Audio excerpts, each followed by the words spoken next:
పోరు ఫోన్ ఎడ పెట్టిపోయింది ఏమో ఫోన్ ఇలా పడతలేదు. హలో బరి ఏడున్నవే ఫోన్లో పడతలేవు పెట్టిపోయాను. ఫోన్ ఎడ పెట్టినావు వేడున్నావు. తాగినావా చాయ్ తాగినావా పని తీరిందా? పని తీరింది ఇప్పుడే తీరింది. 2 బుక్కల చాయ్ పోసుకున్నా అంత ఇప్పుడే 2 బుక్కల చాయ్. 2 బుక్కలు పోసుకున్నా ఎక్కువ లేదు ఇక 2 బుక్కలు పోసుకుని ఇప్పుడే తాగాలి. ఇగో ఇక ఇంటికి వద్దామనుకున్నానే. వద్దామంటే తొవ్వలా ఇక కలిసింది అనుకో. ఏడుకోతున్నవే వాళ్ళ ఇంటికి ఎందుకే ఏం పనే ఎందుకు పోతున్నవే అని మరీ మరీ అడుగుతారు గుంజు గుంజు. మరి వాళ్ళకేం పట్టే చెప్పు. మొన్న కట్టే మీ ఇంటి దగ్గరకు వస్తే కూడా అవి మరీ పిలుచుకొని అడిగారు. అవసరమాయే ఆదాలు చూసుకోక మనం ముచ్చటేం తీస్తారే చెప్పు. మరి మరీ గుంజు గుంజు అడుగుతారు.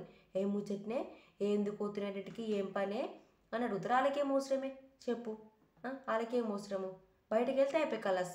ఎందుకు అవుతుందో ఎందుకు అయిందో ఏమో ఇంటికి ఏం పని మీద పోయిందో ఏమో ఏం ముచ్చట్నో ఏమో అంటారు. వాళ్ళకేం అవసరము చెప్పు. వాళ్ళ చూసుకోవాలి. మనం ముచ్చట్లు ఎందుకు అవసరమాయే. అందుకే ఫోన్ చేసి ఇంటికి వద్దామంటే ఓ కోరతారని. ఏం లేదే గా పక్కింటి వెళ్ళక్కలేదా కొత్త కొత్త చీరలు కడుతుంది. ఏంది ఏడికి తెచ్చుకుందటనే ఏడగొనట్టే మంచిగా ఉన్నాయి చీరలు తెలుసా. వెళ్ళక్క మంచిగా చీరలు కట్టుకుంటుంది. కొత్త కొత్త ఉన్నాయి. చెప్పిందమ్మా నీకేమన్నా? చెప్పలేదా? నీకు కూడా చెప్పలేదా? నా గుడిక ఎప్పుడు నీకు చెప్పిందేమో నేను అనుకుంటున్నా. ఇక ఇంటి వెనక లచ్చక్కలేదా 2 తులాల బంగారం చేయించుకుందట.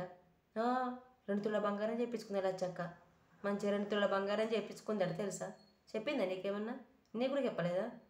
ఇక మగవాళ్ళు అంటే దేశం పోయి కొన్ని అన్నయ్యలో చేయించుకుంటారు. అన్నయ్యలో కొనుక్కుంటారు పీకని. మనకేమొచ్చింది? మనకేమొచ్చింది చేయించుకొని కొనుక్కొని పీకని. మరి మనకేమొచ్చి మంది ముచ్చట మనది ఇయ్యద్దు. మరి మంది ముచ్చట మనకేం అవసరం. మంది ముచ్చట ఇస్తే మనం తిడతారు. మన ముచ్చట అంటే ఎత్తుకొని తిరుగుతారు. మరి పీకని ఏం లేదు. బయటకు పోయిన అన్న చేనుల పనికి పోయిండు అత్తరు కావచ్చు. పీకని మనకు అవసరం పీకని పెట్టేస్తున్నా. మరి మంది ముచ్చట మనకేం అవసరం. ఊకి మంది ముచ్చట మన మనిషి బయటికి వెళ్ళగానే అయిపోయి కలాసిగా ఏడుకోయింది ఎందుకు పోతుంది అది ఇది అని అడుగుతారు. వాళ్ళకేం అవసరము చెప్పురి. మనం పట్టుకొని మనం ఏడవాలి. మంది ముచ్చట ఏడవద్దు ఎప్పుడు కానీ. మంది జోలికి ఎందుకు పోవాలి. మరి మా ఆయన అత్త వంట చేయాలి మళ్ళీ మంది ముచ్చట నీకేం అవసరమే అని తిడతారు. మరి నాకేం అవసరం మంది ముచ్చట నేను తిత్తా. నాకేం అవసరము తీయ నాకేం అవసరము.